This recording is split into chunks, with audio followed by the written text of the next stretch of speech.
భూలోకంలో పాపం అధికమై ధర్మం క్షీణించి ప్రజలు కరువు, రోగాలు, దుఃఖాలతో అల్లాడుతున్న కాలం అది. ఆ సమయంలో ప్రజలను కాపాడడానికి సంకల్పించిన ముగ్గురమ్మల మూలపుటమ్మ స్వయంగా భూమిపై చిన్నారి రూపంలో పుట్టలో వెలిసింది. ఆ చిన్నారి అవతరణ వేళ ఆకాశం నుండి పూల వర్షం కురిసింది. ప్రకృతంతా పులకరించింది. చిన్నారి రూపంలో పుట్టిన ఆ తల్లి ఏడవడం ప్రారంభించింది. ఆ ఏడుపు శబ్దాన్ని విన్న శివుడు కైలాసంలోని కలశం నుంచి దిగి వచ్చి ఆ చిన్నారిని ముద్దాడి ఒడిలో ఎత్తుకొని కైలాసానికి తీసుకువెళ్ళాడు. ఆ చిన్నారిని చూసిన పార్వతీదేవి మనస్సు మురిసిపోయి ఆమెకు రేణుకా ఎల్లమ్మ అని నామకరణం చేసి తన కుమార్తెగా ప్రేమతో పెంచసాగింది. కాలక్రమంలో కైలాసంలోనే పెరిగిన రేణుకా ఎల్లమ్మకు యుక్త వయసు చేరుకుంది. ఆమెకు తగిన వరుడిని వెతకాలని శివుడు ముల్లోకాల్లో ప్రకటన చేయించాడు. దేవతలు, రాజులు, మునులు వివాహార్థంగా కైలాసానికి వచ్చారు. వారిలో జమదగ్ని మహర్షి, కార్తికేయ మహారాజు కూడా ఉన్నారు. సభలో ఎల్లమ్మను చూసిన కార్తికేయుడు ఆమెపై మోహితుడై తనతో వివాహం జరిపించాలని శివుణ్ణి కోరాడు. అయితే శివుడు తాను పెట్టిన అన్ని పరీక్షల్లో ఎవరైతే విజయం సాధిస్తారో వారికే తన కుమార్తెతో వివాహం జరుగుతుందని స్పష్టంగా ప్రకటించాడు. శివుడు పెట్టిన అన్ని పరీక్షల్లో జమదగ్ని మహర్షి విజయం సాధించాడు. దాంతో శివుడు వివాహ ఏర్పాట్లు ప్రారంభించాడు. ఇదంతా చూస్తున్న కార్తికేయుడు అసంతృప్తితో శివుణ్ణి నిలదీశాడు. జమదగ్నికి చదువు లేదు, లోక జ్ఞానం లేదు. అలాంటి వ్యక్తితో ఎల్లమ్మకు వివాహం ఎలా జరుగుతుందని ప్రశ్నించాడు. శివుడు జమదగ్నితో భూలోకానికి వెళ్లి సర్వ విద్యలు నేర్చుకుని గురూపదేశం పొంది తిరిగి వచ్చిన తర్వాతే వివాహం జరుగుతుందని తెలిపాడు. ఈ మాటలతో అవమాన భారంతో జమదగ్ని భూలోకానికి బయలుదేరాడు. అతడిని విడిచి ఉండలేక ఎల్లమ్మ తల్లి కూడా పార్వతీదేవి చెయ్యి విడిచి జమదగ్ని వెంట బయలుదేరింది. ఇది చూసిన శివ పార్వతులు దుఃఖంతో విలపించారు.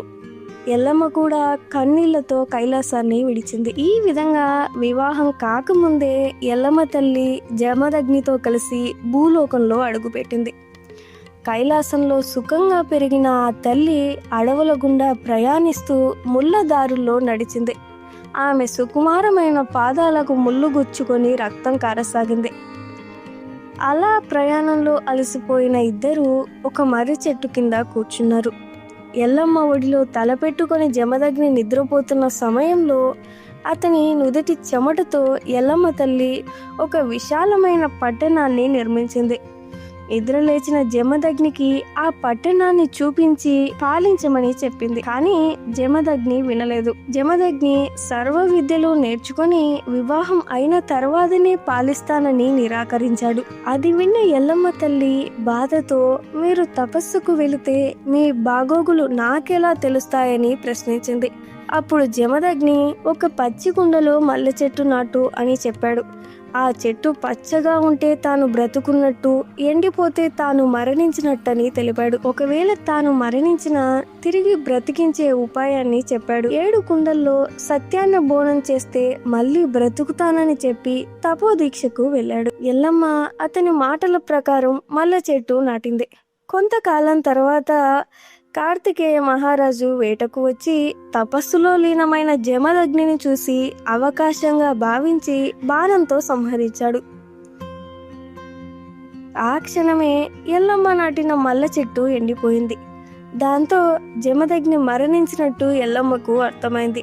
జమదగ్ని మాటలు గుర్తు చేసుకొని సత్యాన్న బోనం చేయాలని నిర్ణయించింది.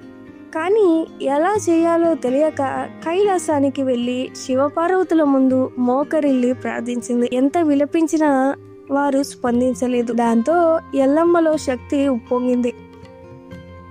శివునిపై తన శక్తిని ప్రదర్శించింది. శివుడు కోపంతో స్త్రీలకు ఇంత శక్తి ఉండకూడదని శాపమిచ్చాడు. వెంటనే ఎల్లమ్మ క్షమాపణ కోరగా పార్వతీదేవి మనస్సు కరిగి బోనం చేసే విధానాన్ని చెప్పి ఓదార్చింది. ఎల్లమ్మ భూలోకానికి తిరిగి వచ్చి నది ఒడ్డున ఉన్న మట్టితో 7 కుండలు తయారు చేసి పసుపు కుంకుమలతో పూజించింది.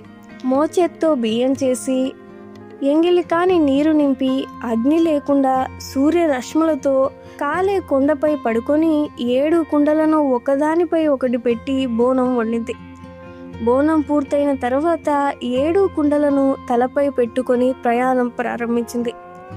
ఈ విషయం కూడా తెలుసుకున్న కార్తికేయుడు భిక్షగాడి వేషంలో వచ్చి ఆకలిగా ఉందని భిక్ష కోరాడు. దయగల ఎల్లమ్మ కుండలను కింద పెట్టింది.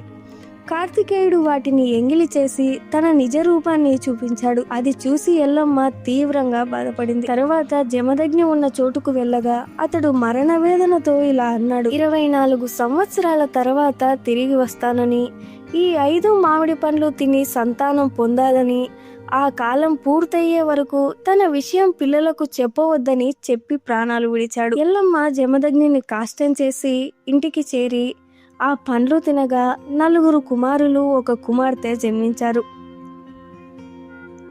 పిల్లలనే జీవితంగా భావించి తన బాధను గుండెల్లో దాచుకుని వారిని ప్రేమగా పెంచింది. కాలక్రమేణా పెద్ద కుమారుడు పరశురాముడు అయ్యాడు. ఒక రోజున పరశురాముడు బొంగరాల ఆట ఆడుతుండగా ఆ బొంగరం ఒకటి బాలుడికి తగిలి గాయం అయింది. ఆ బాలుడి తల్లి పరశురాముడిపై మండిపడి, నీ తండ్రి ఎవరు అనే ఒక కొత్త ప్రశ్నను లేవనెత్తింది. ఆ ప్రశ్నకు సమాధానం చెప్పలేక పరశురాముడు తల్లిని నిలదీశాడు. కానీ జమదగ్ని మాటకు కట్టుబడి ఎల్లమ్మ మౌనం వహించింది. ఆ మౌనమే అనుమానంగా మారి 4 కుమారులు కలిసి తల్లిని చెట్టుకు కట్టి చుట్టూ అగ్ని వలయాన్ని ఏర్పరిచి ఆమెను హింసించారు. లోకంలోని అన్ని కష్టాలను భరించిన ఆ తల్లి కుమారుల సందేహాలకు మాత్రం భరించలేక కన్నీరు పెట్టుకుంది. ఆ బాధను చూసిన శివుడు ఎల్లమ్మను కైలాసానికి తీసుకెళ్లాడు.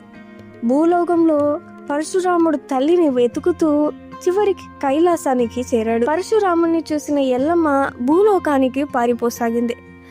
పరశురాముని నుంచి తప్పించుకుంటూ ఒక మాదిగా కోసాని ఇంటి దగ్గర ఉన్న లోతైన గొయ్యిలోకి వెళ్లి పాతాళంలోకి దిగిపోయింది.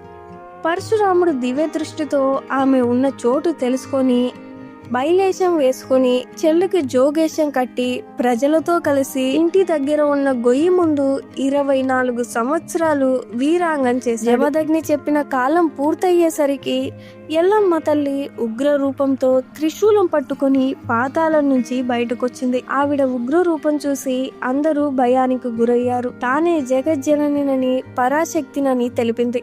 పరశురాముడు శరణు వెడగా తల్లి శాంతించింది. తన జీవన కథను 5 పిల్లలకు వివరించింది. అప్పుడు మాత్రమే పరశురాముడికి తల్లి అనుభవించిన కష్టాలు అర్థమయ్యాయి.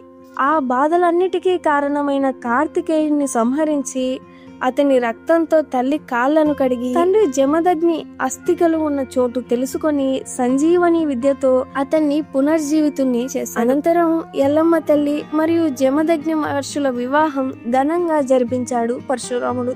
ఆ తర్వాత భక్తులను కాపాడాలనే సంకల్పంతో ఎల్లమ్మ తల్లి శిలారూపాన్ని దాల్చి భూలోకంలో స్థిరపడింది. ఆనాటి నుంచి ఎల్లమ్మ తల్లి కేవలం ఒక గాథగా కాదు, ప్రతి హృదయంలో ఒక విశ్వాసంగా మారింది. బాధలో ఉన్న వాళ్లకు తల్లిగా, దారి తప్పిన వాళ్లకు మార్గదర్శినిగా, నిరాశతో ఉన్న వాళ్లకు ఆశాదీపంగా మారింది. అందుకే ఈ రోజున కూడా గ్రామ గ్రామాన పల్లె పల్లెన ఎల్లమ్మ తల్లి అనే నామస్మరణతో దీపాలు వెలుగుతూనే ఉంటాయి. ఇలాంటి మరిన్ని ఆధ్యాత్మిక విషయాలను తెలుసుకోవాలనుకుంటే ఈ ఛానల్ను సబ్స్క్రైబ్ చేసుకోండి. పక్కనే ఉన్న బెల్ ఐకాన్ని కూడా క్లిక్ చేయండి.